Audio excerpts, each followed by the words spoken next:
c'est le fun parce que ça, c'est des tweakings. Un peu de lait, un petit peu de sucre, minimum. Quasiment noir. Ouais, j'essaie de m'ouvrir aux cultures.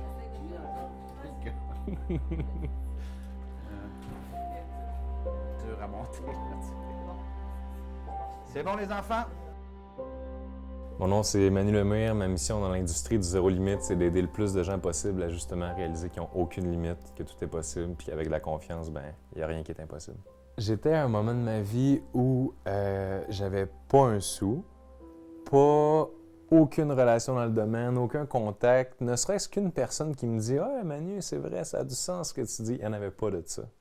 À la limite, mes meilleurs amis, c'était ceux qui trouvaient ça le plus drôle, mon rêve, parce qu'ils se disaient « Ben non, Manu, arrête, là. Qu'est-ce que tu vas dire? T'es qui? Pourquoi? » Ben non, retourne à l'école.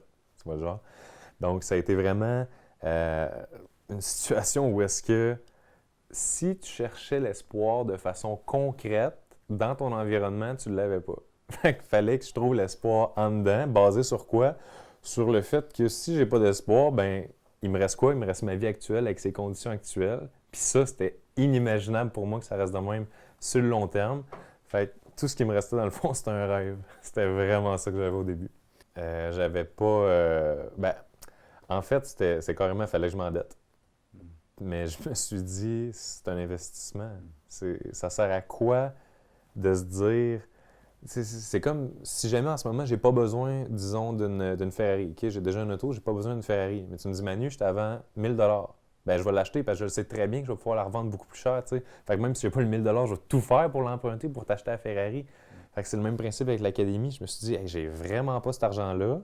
Mais logiquement, je vais juste continuer à en faire de moins en moins si je me donne pas d'outils pour sortir de l'espèce de roue qui tourne dans laquelle je fais juste de plus en plus perdre d'énergie, perdre de temps, perdre d'espoir. Puis tu te ramasses un jour où finalement tu fais totalement autre chose que ce qui était ton rêve. Puis tu te dis comment j'ai fait pour me rendre jusque-là. T'sais. C'est sûr, premièrement, parler de résultats, c'est pas toujours évident parce qu'on veut pas non plus faire croire à une formule magique du succès. Il y a des efforts derrière tout ça. Il y a beaucoup de gratitude envers des personnes comme toi, entre autres, qui m'ont vraiment aidé en cours de route.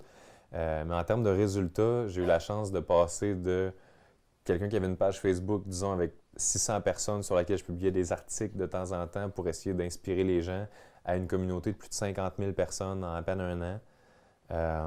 J'avais fait aucune conférence dans ma vie. J'ai commencé par faire une première partie de 20 minutes d'un conférencier gratuitement, tout bonnement. « Oh mon Dieu, j'ai une scène puis un public. » Même s'ils ne sont pas là pour moi, même s'ils me trouvent pas bon, je peux parler.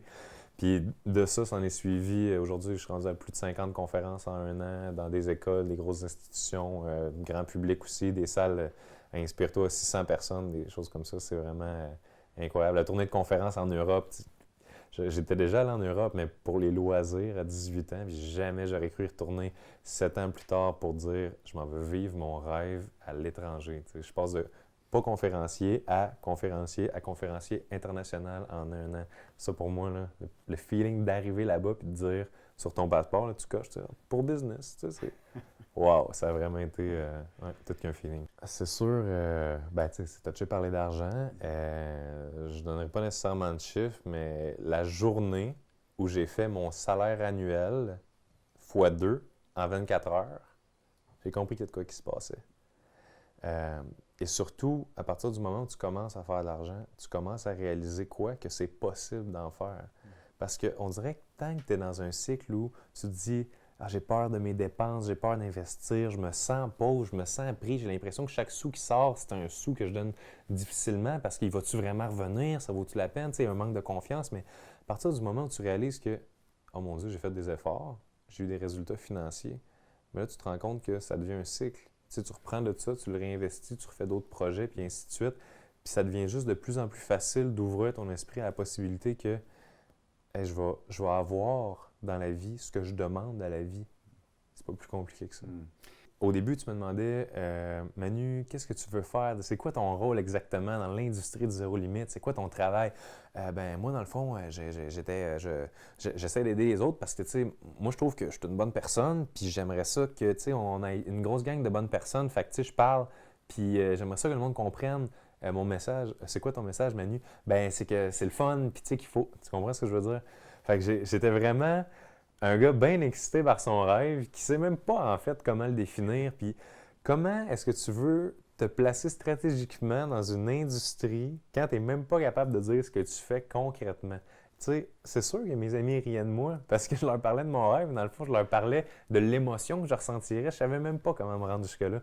Fait que déjà, d'avoir les étapes, les enseignements concrets qui font, OK, prends ta passion, amène-la là, prends ton idée, amène-la là, prends ta spécificité unique, amène-la là, puis, tu sais, synthétise tant de mots, puis après ça, tu es capable de te définir comme ça, puis tu te sens tellement, quand tu es défini, là, tu sais qui tu es, tu peux savoir où tu t'en vas. C'est tant que tu n'as pas vraiment acquis cette espèce de confiance en « Hey, maintenant, j'ai une mission qui tient en une phrase. Je peux me promener, mais j'ai ma mission qui me back. J'ai pas ma mission à essayer de traîner comme une espèce de fardeau parce que je suis pas capable de l'expliquer. » Il y a plusieurs autres stratégies, ne serait-ce que comment définir exactement c'est quoi ton public, comment réussir à te distinguer de la concurrence, comment réussir à, ne serait-ce que rentabiliser. On fait tellement d'efforts. C'est comme si jamais pour acheter une auto, il fallait que tu apprennes comment créer des roues, créer un moteur. Aujourd'hui, tu achètes un auto parce qu'il y a des gens qui ont pensé avant. Bien, avec l'Académie, c'est le même principe. Pourquoi est-ce que tu te forcerais à faire de l'essai-erreur, perdre des années, perdre du temps, perdre de l'argent, quand tu peux faire « Hey Martin, toi, tu as du succès, OK, t'aimes ton travail, oui, parfait, tu es heureux, OK, tu pourrais-tu me donner un petit conseil? » Fait que l'Académie, c'est que ça sans arrêt. C'est des shortcuts, puis des shortcuts. Puis c'est pas des formules magiques, mais c'est des raccourcis pour de vrai qui sont vraiment efficaces pour nous aider à avoir des résultats. Ça n'a même pas de bon sens. C'est inestimable.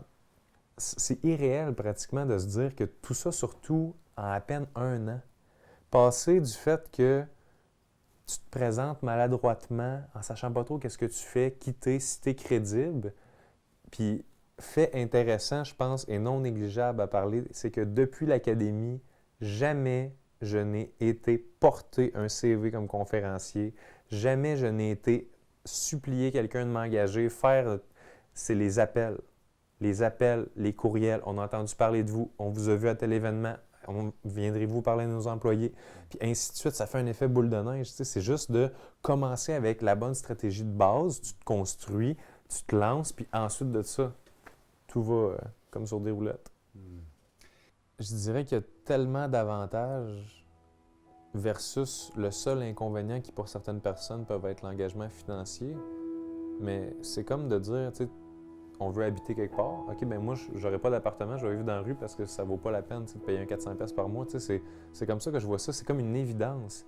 Tu sais, il y a tellement de gens que je vois réussir dans ce domaine-là que tu les regardes, là, puis tu les regardes pas, puis tu te dis « Wow, ça c'est une star », puis tout, tu les regardes, puis avant de leur parler, là, on est tous monsieur, madame, tout le monde. Là. Je commence tout le temps une conférence en disant Salut tout le monde, moi je suis Manu, je suis pas ici pour vous dire que j'ai la vérité, je suis pas meilleur que personne. » Puis c'est vrai, je le pense, c'est en toute humilité. On n'est pas supérieur, on n'est pas plus intelligent, c'est juste qu'on a pris des trucs qui fonctionnent, on les a appliqués avec une persévérance dans le temps.